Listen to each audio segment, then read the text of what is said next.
ಫಲಿತಾಂಶ ಏಪ್ರಿಲ್ 9ರ ಗುರುವಾರ ಮಧ್ಯಾಹ್ನ 3ಕ್ಕೆ ಪ್ರಕಟವಾಗಲಿದೆ. ಇದೇ ಮೊದಲ ಬಾರಿ ಫಲಿತಾಂಶದ ಜೊತೆಗೆ ಅಂಕಪಟ್ಟಿಯು ಲಭ್ಯವಿದ್ದು ಡಿಜಿ ಲಾಕರ್ನಿಂದ ಡೌನ್ಲೋಡ್ ಮಾಡಿಕೊಳ್ಳಬಹುದು.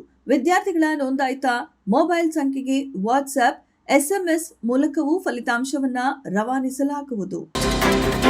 ಮೈಸೂರಿನ ಶ್ರೀ ಜಯಚಾಮರಾಜೇಂದ್ರ ಮೃಗಾಲಯದ 13 ವರ್ಷದ ಗಂಡು ಹುಲಿ ಪೃಥ್ವಿ ಬುಧವಾರ ನಿಧನವಾಗಿದೆ. ನರರೋಗದಿಂದ ಬಳಲುತ್ತಿದ್ದ ಹುಲಿ ಕಳೆದೆರಡು ದಿನಗಳಿಂದ ಆಹಾರ ಸೇವಿಸದ ಕಾರಣ ಅಸ್ವಸ್ಥಗೊಂಡಿತ್ತು.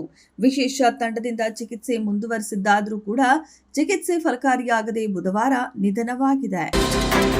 ಬೆಂಗಳೂರು ಸೇರಿದಂತೆ ಕರ್ನಾಟಕದ ವಿವಿಧ ಭಾಗಗಳಲ್ಲಿ ಬಿಸಿಲು ಹೆಚ್ಚಾಗಿದೆ. ಈ ನಡುವೆ ಚಂಡಮಾರುತ ಪ್ರಸರಣದ ಪ್ರಭಾವದಿಂದ ಕರ್ನಾಟಕದ ವಿವಿಧ ಪ್ರದೇಶಗಳಲ್ಲಿ ಮಳೆ ಆಗುವ ಸಾಧ್ಯತೆ ಇದೆ ಎಂದು ಭಾರತೀಯ ಹವಾಮಾನ ಇಲಾಖೆಯು ಮುನ್ಸೂಚನೆ ನೀಡಿದೆ.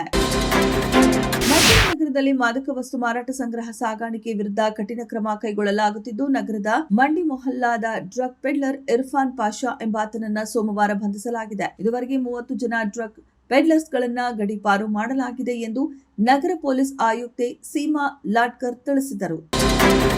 ಮಾನವನ ಬಾಹ್ಯಾಕಾಶಕ್ಕೆ ಕರೆದೊಯ್ಯಬಲ್ಲ ನೌಕೆ ಸಿದ್ಧವಾಗಿದೆ. ಆದರೆ ಮಾನವ ಸಹಿತ ಕಾರ್ಯಾಚರಣೆ ನಡೆಸುವುದಕ್ಕೂ ಮುನ್ನ ಮಾನವರಹಿತ 3 ಪ್ರಾಯೋಗಿಕ ಕಾರ್ಯಾಚರಣೆಗಳನ್ನ ನಡೆಸಲಿದ್ದೇವೆ ಎಂದು ಇಸ್ರೋ ಅಧ್ಯಕ್ಷ ವಿ ನಾರಾಯಣ್ ತಿಳಿಸಿದ್ದಾರೆ.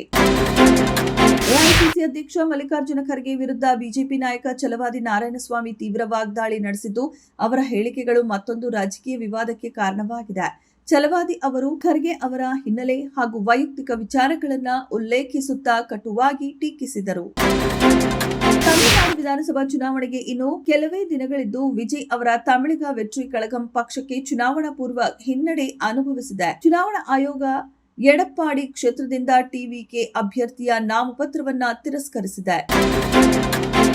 ಅಮೆರಿಕ ಅಧ್ಯಕ್ಷ ಡೊನಾಲ್ಡ್ ಟ್ರಂಪ್ ಅವರು ಇರಾನ್ ಜೊತೆಗೆ 2 ವಾರಗಳ ಕದನ ವಿರಾಮ ಘೋಷಿಸಿದ ಬೆನ್ನಲ್ಲೇ ಇರಾನ್ ಸರ್ಕಾರವು ಆಯಕಟ್ಟಿನ ಹಾರ್ಮುಜ್ ಜಲಸಂಧಿಯನ್ನ ಬಂದ್ ಮಾಡಿದೆ. ಲೆಬನಾನ್ ಮೇಲೆ ಇಸ್ರೇಲ್ ನಡೆಸುತ್ತಿರುವ ಸರಣಿ ವೈಮಾನಿಕ ದಾಳಿಗಳಿಗೆ ಪ್ರತಿಕ್ರಿಯೆಯಾಗಿ ಇರಾನ್ ಈ ನಿರ್ಧಾರ ಕೈಗೊಂಡಿದೆ ಎಂದು ವರದಿಯಾಗಿದೆ.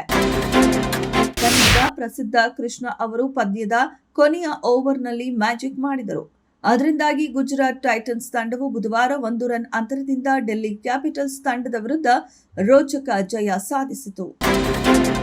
ಮ್ಯಾಟ್ರಿಕ್ಸ್ ಮೂವಿ ಮೇಕರ್ಸ್ ಸಂಸ್ಥೆಯಿಂದ ಒಂದೇ ದಿನ 3 ಸಿನಿಮಾಗಳ ಮುಹೂರ್ತವನ್ನ ಮಾಡಲಾಗಿದೆ. ಆ ಪೈಕಿ ಸೀತಾರಾಮರಾಜು ಸಿನಿಮಾದಲ್ಲಿ ನಟ ಪಿ. ರವಿಶಂಕರ್ ಅವರು ಅಭಿನಯಿಸುತ್ತಿದ್ದಾರೆ. ಮುಹೂರ್ತದ ಬಳಿ ನಡೆದ ಸುದ್ದಿಗೋಷ್ಠಿಯಲ್ಲಿ ರವಿಶಂಕರ್ ಅವರು ಮಾತನಾಡಿದರು, ಸಂತಸ ಹಂಚಿಕೊಂಡರು.